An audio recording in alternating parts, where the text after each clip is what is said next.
Sa daan ay nakilala ko si Mang Makmak, 57 taong gulang. Sinama niya kami sa sinasabi niyang kanyang inuuwian. Gano'n na po kayo katagal dito? 5 taon na higit na ako dito. Mag-isa lang po kayong nakatira dito. Oo. Pumasok pa kami sa loob ng gusali, pero ito ang sinasabi niyang bahay na kanyang tinitirahan. Yan ang tulugan ko.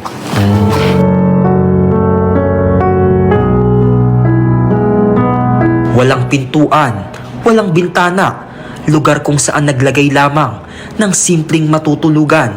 Ito ang sitwasyon ni Mang Makmak. Samantala, binigyan ng serbisyong bayan ni Tatay Rani ng regalo si Mang Makmak na grocery items at pinansyal na tulong. Kayo ba tayo lumalapit kayo sa mga, halimbawa, sa mga paayuda, sa barangay? Oo, sa mga ano? Lumalapit po kayo sa ganun? Lumalapit. Nakakatanggap naman po kahit paano. May nakukuha naman po kayo. Maikling panahon man naranasan ni Mang Makmak ang maging ama at haligi ng kanilang tahanan. Pero hindi raw nawala kailanman ang pagmamahal niya sa kanyang pamilya.